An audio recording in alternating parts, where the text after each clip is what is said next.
Welcome to Learn to Live Stress-Free. This is Christine Wright with Dr. Robert Wright Jr., your go-to wellness coaches of www.stressfreenow.info. Our guest today is Dr. Maria Nemeth, speaking on her signature question, would it be all right if life got easier? I met Maria a little over 10 years ago. I first became aware of her when I read her book, The Energy of Money. So when I found out that she was giving a workshop at the Open Center in New York, I signed up for it. Maria was impressive. Her skill and mastery of her significant body of work was evident. I'm also fortunate to have recently attended her transformative Mastering Life's Energies workshop. Dr. Nemeth is a licensed clinical psychologist and a former assistant professor at UC Davis School of Medicine, Department of Psychiatry.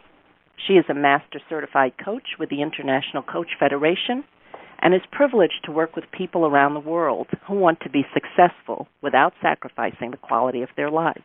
As founder and director of the Academy for Coaching Excellence, she travels internationally with other faculty to conduct coach training programs. In addition to The Energy of Money, Maria is also author of Mastering Life's Energies. Since success is primarily a case of learning specific skills, these books leave people with tools they can implement immediately. Maria's work is based upon over 30 years' experience conducting seminars and coaching. So the scenarios reflected in the books are real, with names changed to protect the innocent.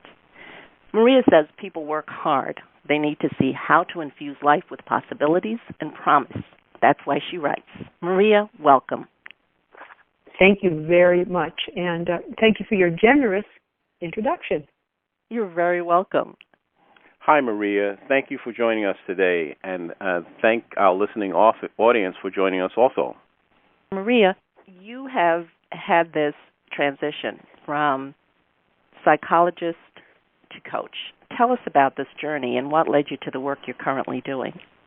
Well, I'll give you two answers. One is something that's a little embarrassing, and therefore I think it's more interesting. Many years ago, what put me on this particular journey about how to become successful, especially with in the area of money, is that I was the victim of a Ponzi scheme around about 30 years ago, and I lost $35,000 in this scheme. And upon reflection, I really saw that it wasn't so much that I had given away my power to another person, or that I was this unwitting victim. The thing I really saw, Christine, is that I was unconscious. I just didn't read the fine print. I just didn't do my homework, and I saw that if I didn't wake up to how I was using this very precious energy of money, for example, that I'd be doing the same thing over and over and over again. And so I developed a workshop many years ago for me and some friends. And I said, look, let's just wake ourselves up having to do with money. Let's not be unconscious. Let's not have this scarcity mentality. And, let's wake up. And the things I started doing with people over the years really began to work. And alongside this, so it was because of my own personal breakdowns having to do with money and my own lessons. And alongside this, as a clinical psychologist, I was also seeing a lot of people who'd say, Dr. Nemeth, you've helped me with a lot of my issues and problems, and I'm fine now, but the question is, how am I going to live the rest of my life? And I saw that I wasn't prepared as a psychologist, a psychotherapist, to answer that question. And that's how I became interested in coaching, because coaching really is a way for people to design the lives that they really want to be living. And so I became a coach. I trained with some people who were masters and became a master certified coach myself. And now I have a coaching academy. But, I think a lot of the reasons we start on our journeys is because we're noticing something in our own lives that isn't working, and we try to do the best we can, and we hope that we're going to be a contribution to others because that's really at the core of being a human being, isn't it? To really want to contribute to other people. It is, and I think I know you're definitely contributed. You certainly have to my growth and my learning. And I want to thank you for sharing that story and sharing the lesson you learned from getting involved with that scheme and realizing that you needed to, as you say, wake up and take action and transition to coaching. One of the things that I admire about you, Maria, and I've told you this a few times, is your very fine ability to ask those real keen questions that we don't evade the truth. And your question, I think, is such a beautiful one. Would it be all right if life got easier? And that question seems to take people aback. Why is that? And how did you come up with that wonderful question that elicits such great response? Well, I think I know I came up with that, Christine, because it was a question I needed to answer myself.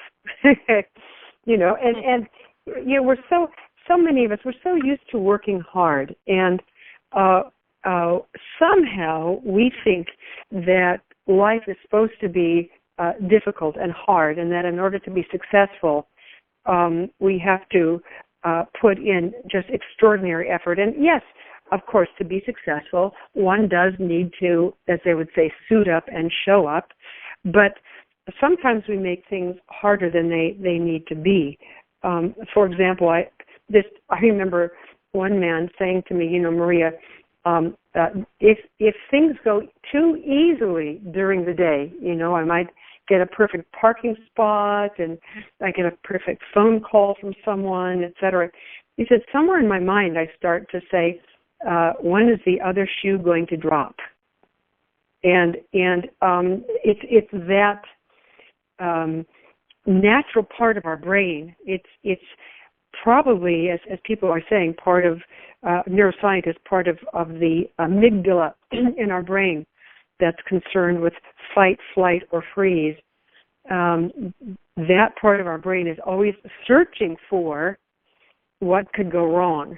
When things go right, we don't pay as much attention to them as we do when we're thinking about what could possibly go wrong. And so would it be all right if life got easier is part of saying, would it be okay if we didn't look at all the negative possibilities of things that could go wrong that make our lives hard, Yeah, I'm thinking of a quote by Mark Twain who said, I'm an old man, he said, and I've lived many, many years and through many trials and tribulations, most of which never really happened. And that made me laugh. And so I like to ask that question, would it be okay to be successful with clarity and focus and ease and grace? Would that be okay? That's just an excellent question, because I do see, I've found with myself and many of us, I guess you're saying, because of our dear amygdala, we get habituated almost to suffering. We're looking for that other shoe to drop. And your clarity, focus, ease, and grace, that's, there's so many reasons why I think you're a genius, Maria. That's another one. That those 4 ways of approaching life is, just a wonderful plan. Well, thanks. It's the definition that I've developed over the years, and Christine, you know as well as I, one develops certain things when you've worked long enough at something. As Malcolm Gladwell points out in his book The Outliers, when you've worked over 10,000 hours at a particular thing, you are going to become a master at it, and so after working as many years as I have, I began to see that a good definition for success, when we're really talking about the quality of our lives rather than the quantity of what we've done, is doing what you said you would do consistently with clarity and focus and ease and grace, and that's what success is all about. doing what you said you would do consistently with clarity, focus, ease, and grace. And that's what I've endeavored to talk with people about, so that they can end up living the lives that they really, in their heart of hearts, know they were meant to live. Yes, you know, I feel it. I mean, that phrase and your words, resonate with me at a very high level, and I think with many others. And also your use of the hero's journey. Many people are not familiar with the term or what that means, but in terms of a rite of passage and living your life that way, you really give tools and encouragement in your workshops. And you live this life, this hero's journey. Tell us a little bit about what that is, living the hero's journey. Yeah, it's a lot of what I have developed over the years, Christine, is really deeply informed by absolutely brilliant thinkers and writers, and one of whom is, of course, Joseph Campbell, who wrote so many fabulous books. He wrote The Hero with 1,000 Faces. He was on a 6-session series with Bill Moyers on the hero's journey, and I recommend that to everybody. It was recorded about 28 years ago. Are you dating us? I saw a few episodes. Well, but it really, Joe Campbell was George Lucas's mentor for the original Star Wars trilogy, which is all about the hero's journey. And he said, if you and I can really allow ourselves to think of ourselves as being on a hero's journey. He said, that's one of the reasons that we love heroes so much, is that we can identify them. But that if we can see that we are on our own hero's journey, it gives texture, it gives a context, it gives an elevated view for us to see our own lives. And I found that very, very attractive and extremely useful, because I saw in myself, if I can see my own life as a hero's journey, it does give me more of a sense of meaning than I would ordinarily have. And really, every human being on this planet is on his or her own hero's journey. And when people begin to see that, it starts to lift them out of the ordinary into living extraordinary lives, so that you can be an ordinary person but leading an extraordinary life. Very definitely. And I think that when I heard you use that, when you did that in the workshop, with the other attendees that I did with you in October, putting it in the frame of the hero's journey made us, I think, all seem larger than how we were living our lives, and called to living at a higher level, taking greater action, feeling purpose and passion. Absolutely. It's incredible. I just, when I looked at it, I said, we need this in every elementary school in the country. Yeah. Now, you talk about the 6 energies, and certainly money, I think, is a very main one in many people's lives. And what are the challenges and the blocks to mastering these life energies, the 6 energies, specifically in this case, money?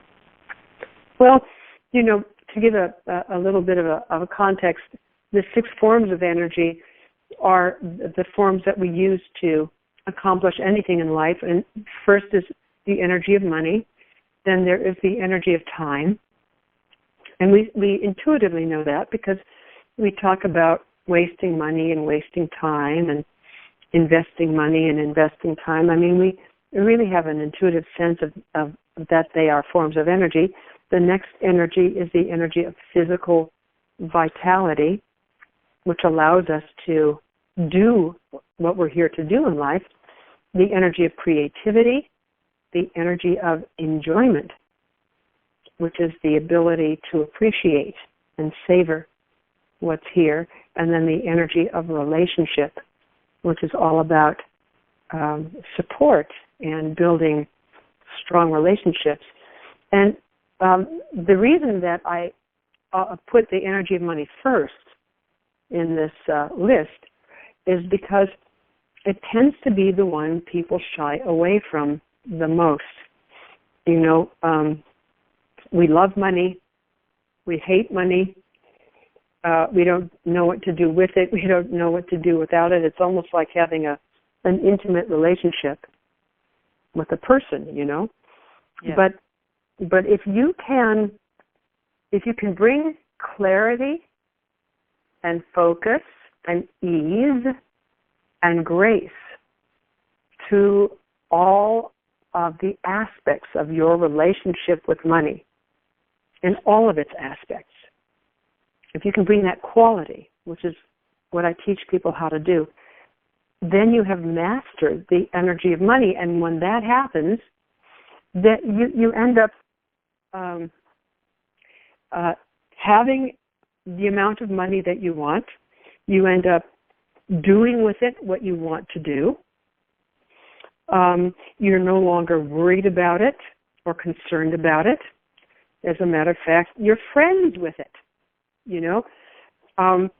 If you could see for a moment that, and which, you know, kind of a mind game, that money has a personality, which it doesn't, but if you could really kind of put it in that, the question would be, given how you feel about money, would it really want to hang around you that much? You know, what if you were to bring this sense of appreciation and gratitude and enjoyment and consciousness to your relationship with money? You no longer feared it. You no longer worried about it. Can you imagine what you could then create with this energy of money? Maria, I am so thrilled that you are here with us today. And as I've been listening in, I was taken back in time. I think this is an example of both a serendipitous moment as well as a synchronicity. Before Christine and I were married, when I first met Christine, she just happened to be going to your workshop, and she had mentioned that to me, and I said, oh, that would be interesting. I said, would it be possible to get a copy of what you had done? I believe it was at the Learning Annex. She took your workshop, or the New York Open Center. In any event, she said, yes, I will lend it to you on the condition that you return Maria's document to me in the condition that I give it to you. And I assured her, oh, absolutely, you can count on me getting it to you. Well, Maria, a funny thing happened on the way of your document being returned to Christine is that unfortunately, what you call the monkey mind took over, and I waited until the last possible moment before I was supposed to return it to Christine to copy the document. And so I had it with me, and when I tried to copy it, I went to 4 different copy machines, and none of them were working. I think I put it in the first into the auto feed, and I think about 10 pages came out, and then the machine jammed. And so then I went to another machine. So in any event, I was not able to copy the document successfully except for the first 10 pages. However, I was supposed to get it back to Christine, and wouldn't you know it, I looked outside, and it was literally raining cats and dogs in New York. And I said, oh, well, if I just keep it in this little envelope, she will not receive it back in the condition she gave it to me. And Christine had warned me. She said, listen, the last time I lent something to someone, they brought it back to me in the door geared, and it was yellowed, etc. And so that was my greatest fear, that to be able to keep my word. And so I wrapped it. I put it inside of a FedEx envelope. Then I put that inside of an express mail envelope, and then I wrapped that in plastic, assuming that would be enough. When I went outside, I just got absolutely drenched. And so I was sitting here thinking about it. I said, how is it that this is about 10 years or a little bit more that from that moment we are now doing this podcast with Maria Nemeth, because Christine took your course. I eventually was able to get the document to Christine, and I said to her, you have no idea what it took for me to get this to you in pristine condition. And part of that is that I had no idea that I would end up marrying Christine, and Christine had literally been after me for several years, mentioning your name. And as you know, she took your course recently, and through all that time, I had never once picked up any of your books or anything like that. So recently, I started reading your Energy of Money book, and lo and behold, of course, to no surprise to you, but of surprise to me, that not only is your material very high level, I just have been so impressed with the language that you use. And so to my first question to you is, can you discuss briefly why the distinction that you make in the category of monkey mind about willingness versus being willing, why that is important to success? Absolutely, and thank you for even asking me the question, because many people don't pick up that distinction. Our experience in life is often mediated through language, through the words we use.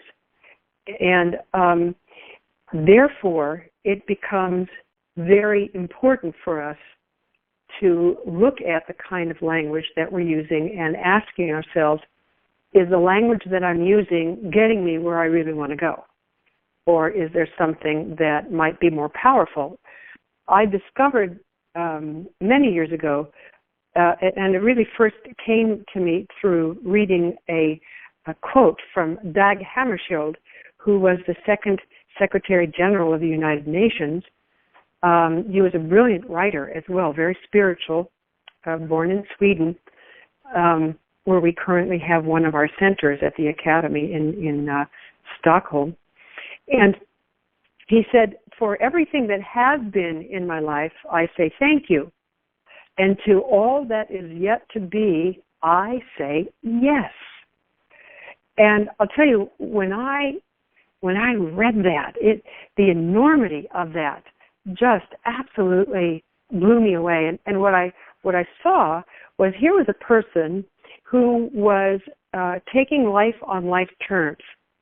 He was not shutting out any part of his life. He was saying yes to the whole thing.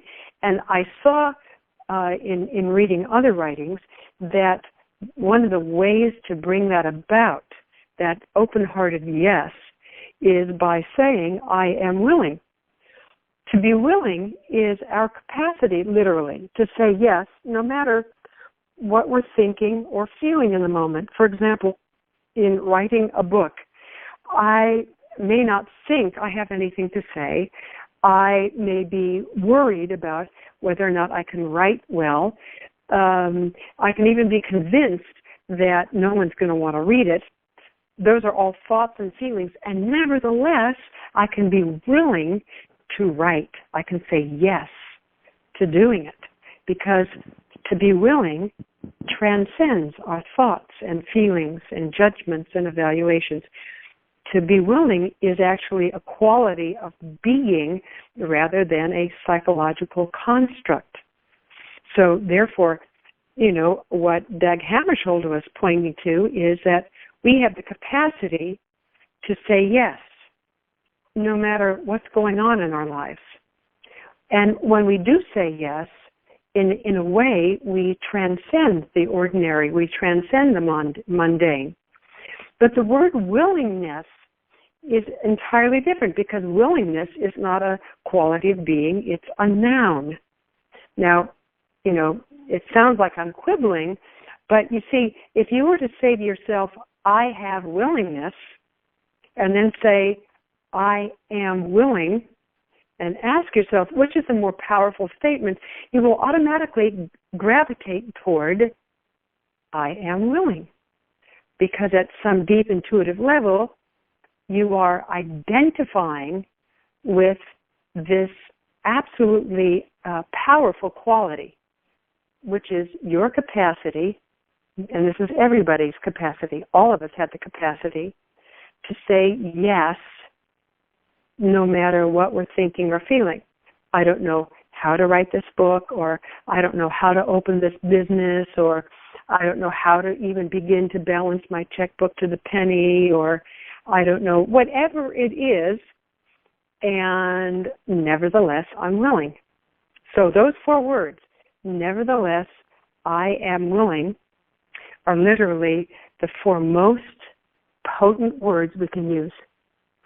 Yes, Maria, thank you for your explanation there. And what your explanation took me to immediately was part of the main issue that I faced and that many people face when they face writer's block. When I was working on my dissertation, there were times when I was in a place that many people would be familiar with. You might call it a stuck place, where you hit a plateau and you should be writing or doing things, and you're just not doing anything. It's almost like you're frozen. So I believe what we're really talking about here is resistance in terms of how to bypass resistance. And I think behind your concept is how to bypass, to make life easier, is you're going through resistance without the struggle.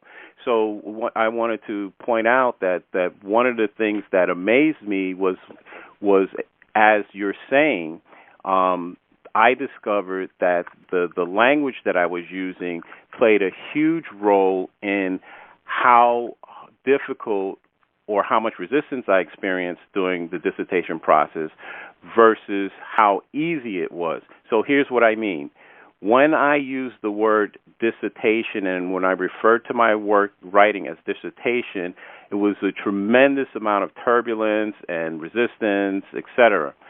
When one day I said to myself, I wonder if I use the word thesis, and I immediately noticed a shift in how my attention shift and a bodily felt sense shift. And so, and then over time, so my writing picked up again when I started using the word thesis, because I said, I already did a master's thesis, so I know how to do that. And then one day I was reflecting and I said, what I'm really doing here is a long paper. If I just say this is a long research paper, and at that moment, Maria, shifting from dissertation to thesis to long research paper, it went poof. So absolutely what you're saying, it makes a huge difference whether or not, the difference between willingness and being willing, in my opinion. For me, the enormity, one of the enormous things about your work, Reading Your Energy of Money, and again, I want to say I know I'm late to the party because you wrote that book several years ago. However, the brilliance in what you have done, at least for me, is the simple elegance of your model. Can you just briefly discuss why your 4-point coaching model is so powerful and how our listeners can benefit from using it? Thank you for asking me, and unfortunately we have such limited time together. So, and I want to make sure, because I do want to answer your question, I want to make sure that I get at least some points in about this 4-point model. There's a way that we can approach life, and if we're willing to do this, life becomes very, very manageable. And the first step is to be willing to look at something. Now, to look means to direct your attention towards something. So that, for example, you may not, let's look at your relationship with money. You may not want to look at how much money you spent on a vacation. You may not want to. But the question is, are you nevertheless willing to look at it, to direct your attention toward it? To see, which is the second step, so it's look and see. To see something is, are you willing to, after looking, let's say looking at what you spent on your vacation, are you willing to see something about that might be very useful for you? And it could be, I see that I had a great time spending far less money than I thought I would spend, or I see that I spent a little more money than I thought. I mean, but it doesn't matter, but are you willing to see something? And therefore, tell the truth about what you're seeing, meaning not only let me see this, and let's say in the area of not spending as much as I thought I needed to on a vacation, I'm looking and seeing, I'm telling the truth, and the truth is I spent $586 on this vacation instead of the $1,250 I thought. You see, when you're telling the truth, you're saying what did happen in physical reality. And then finally, the fourth step is to take authentic action, meaning once you've looked, once you've seen, once you tell the truth about something, then you can take some action. And in the case, let's say, of a vacation, I might say, boy, I spent just a little over $500. Thought I was going to spend $1,000. Taking authentic action, I think I'm going to take the rest of the money that I would have spent, that $400 and some odd dollars, I'm going to put that in a vacation savings account for my next vacation. So you see, taking action is the key here. So look, see, tell the truth, take authentic action. And, I go into that in a lot more depth in my 4-day intensive course, Mastering Life's Energies, where people really learn how to apply this model to their own lives so that they can go through their sticking points with a lot more ease. Yes. And I know that it was definitely worthwhile for me to take that course. Now, Maria, you have workshops that people can take individually in addition to your entire coaching program. So tell our audience about the different events that you offer and where they can learn more about this and get in touch with you. Well, first of all, if people are interested in getting in touch with me, they can always reach me at marianemeth.com. And when they do that, it's marianemeth.com. When they do that, I can literally explain to them the buffet of courses that we have at the Academy, because some people take our courses just simply that they want to enrich their lives. They want to become successful with ease.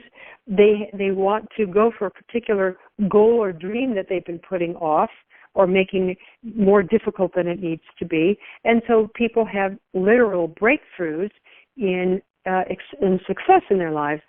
Sometimes people take our courses because they want to become personal coaches. And there's a whole string of courses you can take. Sometimes people want to have a particular breakthrough in their relationship with money. And if they do, there is a 6-month course of study that they can take with me, which is really intensive and geared to literally taking people to the next level of success with money. Very transformational. Sometimes people who are in careers such as doctors, attorneys, leaders, want to learn how to coach people better. They don't want to become professional coaches themselves, but they want to learn good coaching techniques so that the people who work with them become much more successful. And so there's courses that they can take. So it all depends upon where the person is, and that's why I love it when people email me directly, or you can go to acecoachtraining.com. That's ACE coachtraining.com and learn more. about the Academy for Coaching Excellence, of which I'm the director. So they can reach me in all those ways. Okay, wonderful. Thank you so much, Maria. So again, Maria can be reached at marianemeth.com, and you can learn more about her coaching programs at acecoachtraining.com, acecoachtraining.com. Maria, briefly, what final thoughts or key idea would you like our audience to take away from today's broadcast? Well, the key idea I'd like people to take away is just basically this.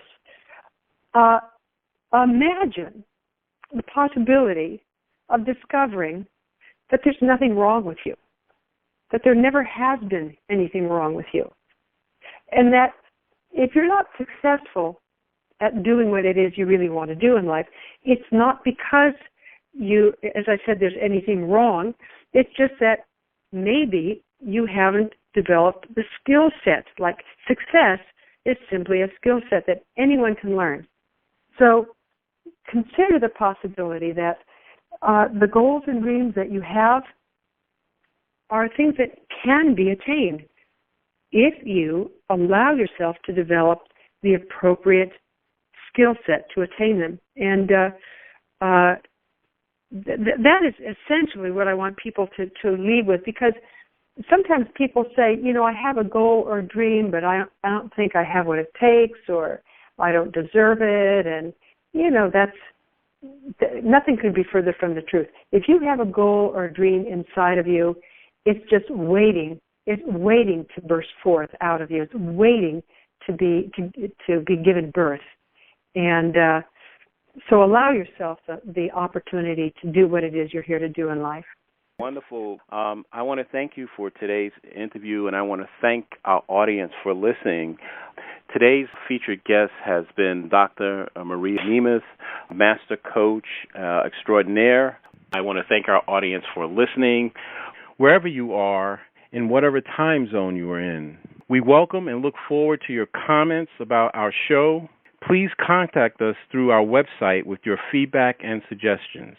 Remember, listeners, if you'd like to experience the same benefits our coaching clients get with us and learn how to get control of your schedule or easy ways to dissolve your chronic pain, stress, or anxiety, feel free to call us at 954-900-2179. Mention that you heard our Stress Free Now podcast show, and your first session is absolutely free. Call today to schedule your appointment. For Christine Wright, this is Dr. Robert Wright, Jr. of www.stressfreenow.info. Until next time, be safe and be well.